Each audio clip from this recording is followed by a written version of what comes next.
오늘도 하나님의 은혜와 그리스도의 향기, 주님이 주시는 평강, 하나님이 주시는 축복을 다 누리시기를 축복합니다. 우리 든든한 교회와 이 말씀을 듣는 모든 분들에게도 다 임하기를 축복합니다.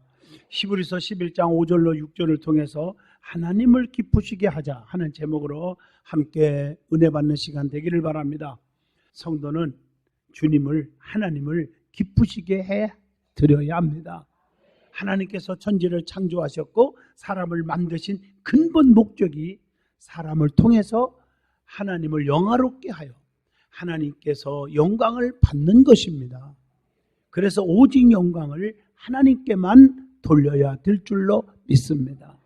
사람이 하나님께 영광을 돌리지 않으면 그건 하나님의 은총이 없어요. 하나님과 사람과의 관계 회복도 하나님께 영광 돌릴 때 이루어집니다. 하나님의 말씀인 성경은 우리에게 이렇게 말씀하고 있습니다. 로마서 14장 8절에 우리가 살아도 주를 위해서 살고 죽어도 주를 위해서 죽나니 사나 죽으나 우리가 주의 것이로다. 고린도전서 10장 31절에도 이렇게 말합니다. 그런즉 너희가 먹든지 마시든지 무엇을 하든지 다 하나님의 영광을 위해서 하라. 이렇게 말씀하고 있어요. 그러므로 성도는 하나님을 기쁘시게 해야 될 줄로 믿습니다. 하나님을 기쁘시게 하면요, 하나님의 모든 것 전능하시고 전지하시고 부자의 아버지가 다 채워주는 거예요. 여러분 세상에서도 보세요. 부자지간에도 마찬가지예요. 아버지가 너무 기쁘고 행복하고 좋을 때 아버지 나 원피스 하나 사주세요. 그러면 원피스가 아니라 3피스가 아니라 10피스라도 사주고 싶은 거 아니겠어요? 여러분 그래서 지혜로운 사람은 그 부모를 기쁘게 한 다음에 아버지 하고 내 소원을 얘기하면 즉각 다 들어주는 거 아니겠어요? 제가요 우리 아버지 어머니 한날에 가셨지만 내가 어린 나이에요. 우리 아버지 장에 갔다 오시면요 어깨 주물러 주고요 겨울에는 춥지요 하고 막 군불도 떼드리고요. 그랬더니 장에 갔다 오면 우리 집 10남매인데 제가 10번째 낳았잖아요. 제 것만 옷 사오고요 그것도 감춰 갖고 와서 이리와 하고 살짝 입혀줘요. 좀 믿어주세요. 왜? 내가 이쁜지를 하고 아버지를 기쁘게 하니까 뭐 그냥 구하지 않는 것까지 다 갖다 주더라고요. 예? 전능하신 아버지, 부자의 아버지, 그 하나님께 기쁘게 해드리는 게 얼마나 중요한데요. 할렐루야. 그분은 다 들어주실 줄로 믿습니다. 그러면 오늘 본문 말씀을 통해서 하나님이 기뻐하는 믿음이 무엇인지를 깨닫는 은혜의 시간이 되어지기를 축복합니다. 히브리서 11장 읽어보면 믿음장이라고 그러죠. 믿음은 바라는 것들의 실상이요 보지 못한 것들의 증거니라. 다시 말하면 믿음은 확신을 갖는 건데 그래서 믿음의 사람들을 소개하고 있어요. 히브리서 11장에 그 말씀들을 한번 찾아보겠어요. 왜 주님이 이 사람들을 믿음이 있다고 그러고 칭찬해 줬는지, 왜 모델로 말씀했는지. 첫째가 아벨의 얘기가 나와요. 아벨의 믿음은 어떤 믿음일까? 경배하는 믿음, 예배하는 믿음이에요. 아벨은 양의 첫 열매로 첫 새끼로 피의 제사, 생명의 제사를 드렸다고 했어요. 그게 히브리서 11장 4절, 창세기 4장 3절로 5절에 기록되어 있습니다. 이 경배하는 믿음이 있는 자를 우리 주님께서는 어떻게 하셔요? 책임져 주세요. 그래서 시편 138편 2절에 보면 내가 주의 성전을 향하여 예배하며 주의 인자하심과 성실하심으로 말미암아 주의 이름에 감사하오리니. 여러분 예배의 신앙이 회복돼야 돼요. 예배가 기다려지고 예배가 사모하고 예배가 즐겁고 예배 안 빠지고 우선순위를 예배에 두고 이런 자들은 우리 주님이 축복하시는데 어떤 축복하냐? 두 가지 축복을 보장해 줬더라고요. 시편 138편 3절에 내가 간구하는 날에 주께서 응답하시고 우리의 소원을 하나님 앞에 간구하면 기도하면 다 들어주신다는 거예요. 두 번째가 3절 내 영혼에 힘을 주어 나를 강하게 하셨나이다. 내 영혼을 강하게 하셔서 얼른 환난 풍파 핍박이 닥쳐와도 우리는 넘어지지 않도록 강한 믿음을 주신다는 것입니다. 그래서 우리는 경배하는 믿음이 중요해요. 동방에서 온 새 박사들처럼 경배하는 자는 어떻게 경배했어요? 마태복음 2장 11절에 보면 보배함을 열었어요. 황금, 유황과 모략을 예물로 드리니라. 이렇게 기록되어 있지 않습니까? 두 번째 인물은 에녹이라는 사람입니다. 에녹의 믿음은 동행하는 믿음이에요. 하나님과 동행하는 믿음. 에녹은 하나님과 동행하는 삶을 살았기 때문에 어떻게 됐습니까? 죽음을 보지 않고 산채로 하늘로 옮겨졌다고 했어요. 본문 5절 말씀 창세기 5장 24절에 기록되어 있습니다. 성도는 하나님의 낯을 피하여 살 수가 없잖아요. 시편 139편 7절 내가 주의 영을 떠나 어디로 가며 주의 앞에서 어디로 피하리까? 하나님과 함께 살아야 돼요. 주님을 떠나서는 아무것도 할 수 없다고 요한복음 15장 5절에 말씀하고 계십니다. 세 번째는 노아의 믿음이 나옵니다. 노아는 구별된 믿음입니다. 창세기 6장 22절, 히브리서 11장 7절에 기록되어 있습니다. 노아는 당대의 의인으로서 하나님께서 심판하실 때에 방주를 만들어서 순종함으로 그 안에 들어와 세상에서 안으로 들어와서 구원받은 자인 줄로 믿습니다. 하나님께서는 성도가 세상과 구별되어 살기를 원합니다. 똑같이 그냥 세속에 물들어 살기를 원치 않는다는 거지요. 여러분 누가복음 5장 3절 보면 베드로가 완전 실패, 고기 한 마리 못 잡았지만 완전 성공, 고기를 그물이 찢어질 정도로 2배에 실었잖아요. 그 비결 중에 하나가 뭡니까? 예수께서 배를 육지에서 조금 뛰게 하시고 세상과 구별할 때 하나님의 은총이 임할 줄로 믿습니다. 여러분 창세기 19장 23절로 24절에 봐도 소돔과 고모라 성이 유황불 심판할 때 롯과 두 딸은 구별하여 정든 땅을 떠나서 구별하여 작은 도시 소알 땅으로 나왔기 때문에 심판을 면하고 구원받을 수가 있었다는 얘기입니다. 그러므로 성도는 죄악의 자리에서 떠나요 구별되게 살기를 진심으로 바랍니다. 네 번째 아브라함 얘기가 나옵니다. 아브라함의 믿음은 어떤 믿음이에요? 결단하는, 순종하고 결단하는 믿음이 있었어요. 창세기 12장 1절로 5절이나 8절로 10절에 기록되어 있습니다. 본토 친척 정드는 땅 아비 집을 떠나라 할 때 믿음으로 떠나는 결단을 했어요. 창세기 12장 4절의 말씀. 왜? 하나님이 기뻐하지 않는 자리입니다. 우상이 득실거리는 그곳에서 떠났단 말이에요. 그래서 시편 1편에 복 있는 사람은 악인의 길을 쫓지 않고 죄인의 길에 서지 않고 오만한 자리에 앉지 아니하며 오직 여호와의 율법을 주야로 묵상하는 자로다. 그렇게 말씀하고 있잖아요. 이삭을 모리아 산에서 번제로 드리라고 했을 때 그 쉬운 일이 아니잖아요. 100세에 준 아들이에요. 드리러 가는 결단, 순종, 창세기 22장 2절로 3절 하나님 앞에 보였지 않았습니까? 다섯 번째로 살아난 사람이 나와요. 사라는 확신하는 믿음이었어요. 아들을 낳게 해준다는 주의 사자의 말씀을 듣고 아니 농담하십니까? 내 나이가 몇인데 그러지 않았어요. 확신을 가졌어요. 그래서 아들을 낳았잖아요. 히브리서 11장 11절, 창세기 17장 19절에요. 하나님의 은총을 의심하지 않기를 주 이름으로 부탁합니다. 여섯 번째로 이삭이 나옵니다. 이삭은 순종하는 믿음이에요. 히브리서 11장 20절. 얼마나 아름다운 믿음입니까?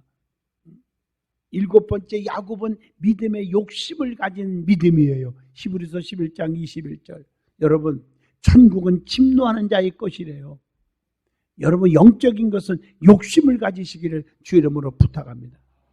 세상이 주는 건 아무것도 아니요. 하나님이 주시는 은총은 어마어마하다는 걸 알았기 때문입니다. 그래서 창세기 25장 31절에 하나님의 축복권, 즉 장자권을 귀하게 여겼다는 사실을 아셔야 합니다. 그리고 기도할 때 하나님이 역사하시면 된다는 걸 믿었기 때문에 창세기 32장 25절에 보니까 허벅지 관절이 위골티도록 기도해서 응답받은 자인 줄로 믿습니다. 여덟 번째 요셉의 얘기가 나와요. 요셉은 꿈을 가진 믿음, 소망을 가진 믿음의 소유자. 히브리서 11장 22절 그 말씀이 창세기 50장 24절로 25절에도 기록되어 있습니다. 얼마나 멋있어요. 꿈을 가지세요. 그 꿈 때문에 고난의 길을 겪었지만 결국에 꿈이 이루어졌습니다. 해와 달과 11별이 절하더라 총리가 되었습니다. 9번째, 모세라는 사람이 나옵니다. 모세는 헌신하는 믿음이에요. 히브리서 11장 23절로 27절, 출애굽기 2장 11절입니다. 헌신하는 자는 자기 희생이 따르잖아요. 히브리서 11장 24절 보면 믿음으로 모세는 장성하여 바로의 공주의 아들이라 칭함받기를 거절하고, 얼마나 멋있는 사람입니까? 주님을 위해 받는 수모를 애굽의 모든 보화보다 더 큰 재물로 여겼다고, 그렇게 히브리서 11장 26절에 말씀하고 있습니다. 10번째, 라합이라는 사람이 나옵니다. 이것은 모범적인 믿음을 얘기합니다. 히브리서 11장 31절, 여호수아 2장 1절입니다. 믿음으로 주의 종을 지켜주었어요. 목숨을 걸고, 주의 종이지만 그들에게는 적이기 때문에 감춰준 걸 알으면 사형이요, 사형. 그럼에도 불구하고 주의 종 하나님이 보낸 사자들을 목숨 걸고 감춰주었어요. 오늘날 교회 안에 이런 자들이 몇이나 있을까요?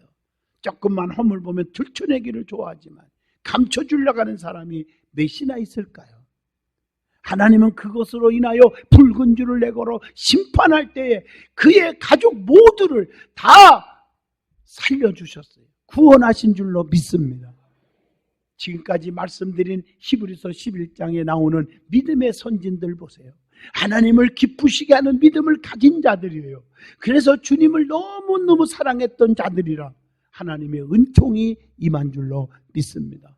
하나님은 아무거나 은혜를 주시는 게 아니에요. 이런 믿음의 소유자들에게 기적을 베푸신다는 것입니다. 그러면 하나님을 기쁘시게 하는 믿음이 무엇입니까? 본문 6절에 나오고 있습니다. 오늘 본문 말씀 보면 믿음이 없이는 하나님을 기쁘시게 하지 못하나니 하나님께 나아가는 자는 반드시 그가 여기 계신 것과 또한 자기를 찾는 자들에게 상 주시는 자이심을 믿어야 할지니라고 그랬어요. 즉 믿음이 있어야만 하나님을 기쁘시게 할 수 있다는 말씀입니다. 그렇다면 그 믿음은 어떤 믿음이어야 합니까? 믿음에는 역사가 일어나는 믿음이 있어야 돼요. 믿음에는 반드시 역사가 일어나요. 왜냐? 마가복음 9장 23절 할 수 있거든이 무슨 말이냐? 믿는 자들에게는 능치 못할 일이 없느니라 그랬어요.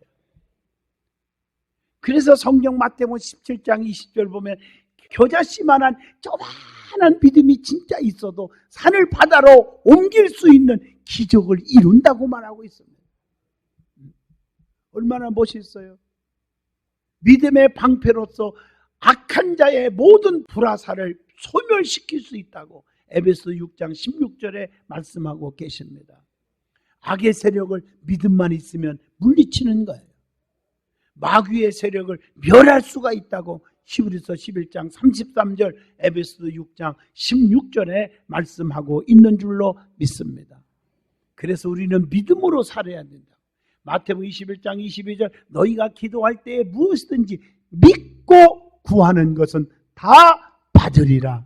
믿음의 기도를 받으시는 줄로 믿습니다. 그 다음에 영혼 구원의 역사가 믿음 때문에 이루어지는 거예요. 에베소 2장 8절, 믿음으로 구원받는 줄로 믿습니다. 그래서 마음으로 믿어 의에 이르게 하고 입으로 시인하여 구원에 이르느니라 로마서 10장 10절에 말씀하고 있습니다.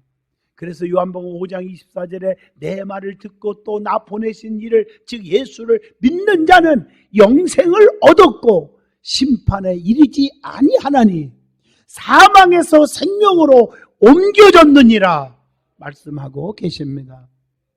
그 다음에 믿기만 하면 어떻게 돼요? 그래서 구원받아요. 요한복음 3장 16절 다 알잖아요. 하나님이 세상 이처럼 사랑하사 독생자를 주셨으니 이는 저를 믿는 자마다 멸망치 않고 영생을 얻게 하려 하십니다. 요한 사도행전 16장 31절 주 예수를 믿으라 그리하면 너와 내 집이 구원을 얻으리라. 로마서 5장 1절 우리가 믿음으로 의롭다 하심을 받았으니 우리 주 예수 그리스도로 말미암아 하나님과 화평을 누리자 이렇게 말씀하고 계십니다. 그리고 믿음으로 세상을 이기게 합니다.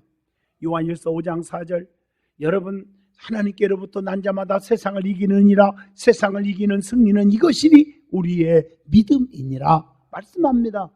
여러분, 믿음이 있을 때 유혹과 환난과 핍박과 고난을 다 견디고 이길 수가 있습니다. 그리고 믿음으로 성령 충만 받아요. 갈라디아 3장 14절, 믿음으로 말미암아 성령의 약속을 받게 하려 함이니라. 믿음이 있을 때 성령의 충만함이 오는 거예요. 그냥 가만히 있고 교회만 왔다 갔다 하고 자기 바쁘다고 교회도 빠지고, 그런데 성령의 충만함이 절대 오지 않습니다. 그러면 본문에 나오는 하나님을 기쁘시게 하는 믿음이 무엇일까요? 첫째, 오늘 말씀에 하나님이 여기 계시다는 사실을 믿어야 할지니라, 그렇게 6절에 말합니다. 하나님 여기 계십니다. 내가 믿는 하나님은 죽은 하나님이 아니라 살아계신 하나님이라고 고린도후서 6장 16절, 디모데전서 4장 10절에 말씀합니다. 하나님이 여기 계시기 때문에 우리는 그 하나님을 보면서 세상에서 버려야 할 것들이 있어요. 무엇을 버려야 됩니까? 마태복음 28장 17절, 예수를 배웠고 경배하나 아직도 의심하는 사람들이 있더라. 의심의 안개를 버려야 합니다. 마가복음 10장 22절, 욕심의 보따리를 과감하게 버려야 합니다. 히브리서 12장 1절, 모든 무거운 것과 얽매이기 쉬운 죄를 벗어버리고 죄악의 짐을 벗어버려야 합니다. 마태복음 13장 22절, 세상의 염려와 재물의 유혹의 말씀이 막혀서 결실하지 못하는 자요, 세상의 근심 걱정, 염려의 사슬을 버려야 된다는 것입니다. 마태복음 13장 55절처럼 편견의 눈을 버려야 될 줄로 믿습니다. 요한복음 3장 1절, 자존심의 옷도 버려야 됩니다. 체면 따지고 자존심 따지고 교만하다가 여러분 축복을 못 받으면 자기만 손해입니다. 하나님 앞에 자존심 다 버리세요. 체면을 버리시기를 바랍니다. 그리고 마태복음 11장 28절, 수고하고 무거운 짐진 자들아 다 내게로 오라. 내가 너희를 쉬게 하리라. 걱정, 근심, 무거운 짐을 버려야 될 줄로 믿습니다. 성경은 하나님과 성도의 관계를 매우 중요하다고 말씀하고 있고요, 이를 위해서 비유로 설명합니다. 하나님과 우리와 떨어져서는 살 수 없다고 하는 말로 비유로 말씀한 것이 얼마나 많은지 몰라요. 요한복음 15장 5절에 포도나무와 가지로 비유했잖아요. 가지가 포도나무 떨어져 살 수 있어요? 안 되잖아요. 요한복음 10장 14절에 나는 선한 목자라, 나는 내 양을 알고 양도 나를 아는 것이, 목자와 양으로 비유합니다. 그리고 고린도후서 11장 2절, 신랑과 신부로 비유합니다. 로마서 8장 15절, 양자의 영을 받았으므로 우리가 아빠, 아버지라 부르짖느니라, 아버지와 자녀로 비유하고 있어요. 세상에서 자녀와 아버지와 떨어져서 원수 맺고 사는 그런 자녀들 잘 되는 사람 한 명도 없습니다. 부모를 공경하지 않으면 절대로 잘 될 수가 없어요. 그래서 이 관계를 이렇게 비유하고 있는 거예요. 하나님 아버지와 성도와 자녀로서의 관계를 회복하기를 바랍니다. 그리고 자기를 두 번째 찾는 자들에게 뭘 주셔요? 상 주시는 자이심을 믿어라. 오늘 6절은 이게 두 가지입니다. 진짜 믿음은 하나님이 여기 계시다는 사실을 믿어라. 두 번째, 열심히 충성하고 열심히 하나님을 찾고 살아가는 사람은 반드시 상 주시는 자이심을 믿어야 할지니라. 이게 6절의 말씀이에요. 그래서 열심히 충성하면 상을 주시잖아요. 계시록 2장 10절, 죽도록 충성하라. 그리하면 내가 네게 생명의 멸루관을 주리라. 약속하고 계십니다. 하나님을 사랑하면 하나님도 우리를 사랑해 주시는 거예요. 고린도전서 8장 3절에 보면 또 누구든지 하나님을 사랑하면 그 사람은 하나님도 알아주시느니라 말씀입니다. 그 하나님은 어떤 하나님? 살리시는 하나님. 에베소 2장 5절에 허물로 죽은 우리를 그리스도와 함께 살리셨고 너희는 은혜로 구원을 받은 것이니라. 그리고 하나님은 모든 것들을 다 채워주시는 하나님이라고 빌립보 4장 10절에 말씀하고 계십니다. 그리고 하나님은 건져주시는 하나님, 데살로니가 후서 3장 3절에 주는 미쁘사 너희를 굳건하게 하시고 악한 자에게서 지켜주시리라. 하나님은 우리를 눈동자같이 사랑하시고 지켜주시는 하나님이십니다. 그래서 고린도전서 10장 13절에 오직 하나님은 미쁘사 너희가 감당하지 못할 시험 당함을 허락하지 아니하시고 시험 당할 즈음에 또한 피할 길을 내사 너희로 능히 감당하게 하시느니라. 그리고 하나님은 어떤 하나님? 풍성하신 하나님.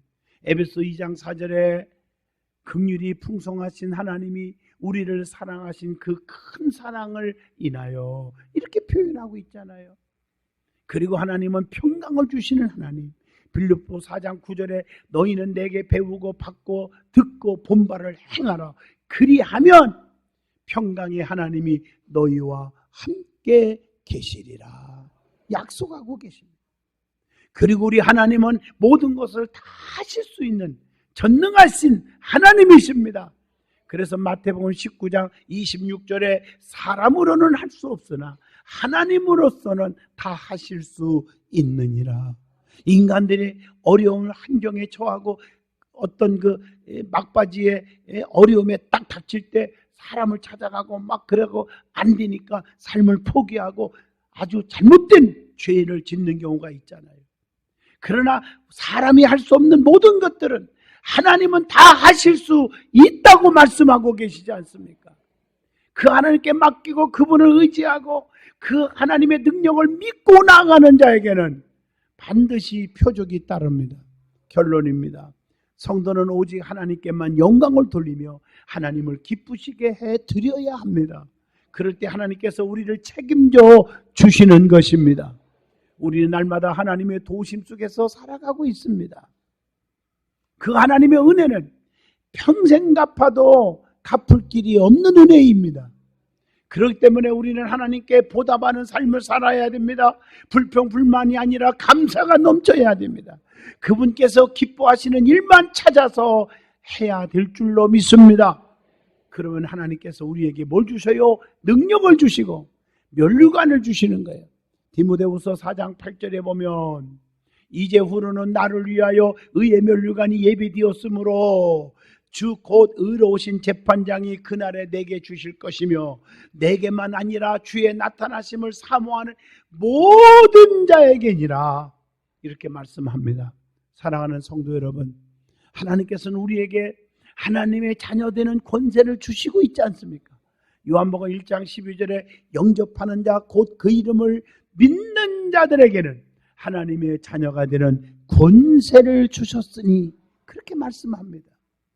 우리는 풍성한 은혜를 받았습니다. 지금 에베소 1장 7절 우리는 그리스도 안에서 그의 은혜의 풍성함을 따라 그의 피로 말미암아 속량 곧 죄사함을 받았느니라 라고 말씀합니다.